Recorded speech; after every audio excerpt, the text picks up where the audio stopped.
Otopiti 100 g maslaca i ostaviti da se tako hladi barem 10 minuta. Razdijeliti 4 jaja, logično na žumanjke i bilanjke.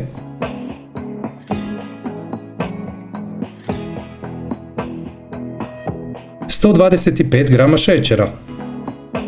Opcionalno ako imate dodajte 1 vanil šećer.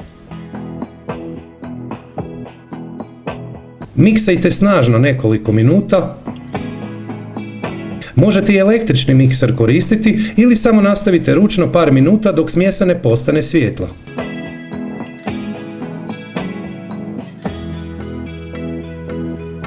Maslac je sada mlak.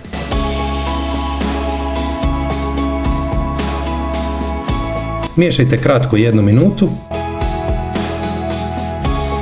Oguliti i naribati 2 jabuke.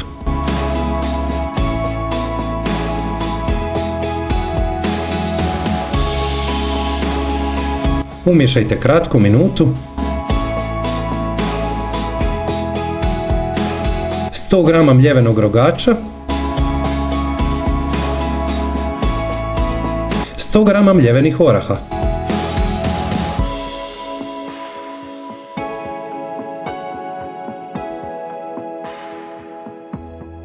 Dobro promiješajte.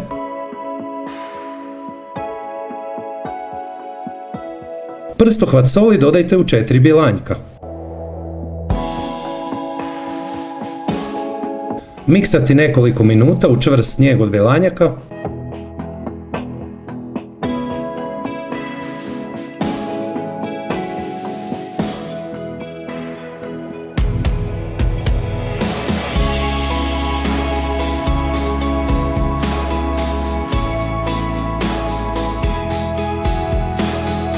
Kalup 30 x 20 cm premažite s malo vode i obložite papirom za pečenje.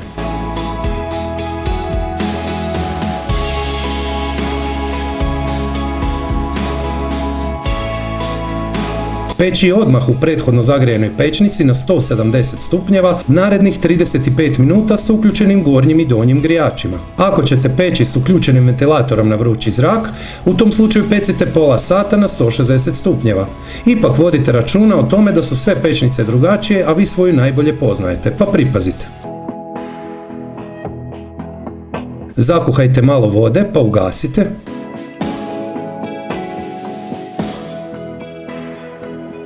150 g tamne čokolade za kuhanje, 150 g kiselog vrhnja, najbolje crveno punomasno s 20% mliječne masti.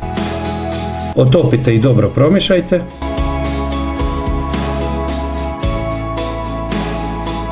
Kolač 20 minuta nakon što ste ga izvadili iz pećnice okrenite i vratite natrag u kalup. Budite oprezni jer sad bi lako mogao puknuti. Ali ako pukne, budite bez brige, samo spojite dijelove unutra u kalup.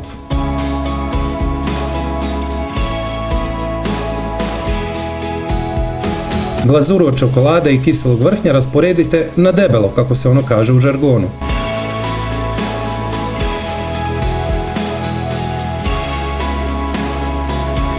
I posipajte s malo mljevenih oraha. Dobro ohladite, barem nekoliko sati, možete i preko noći dapače.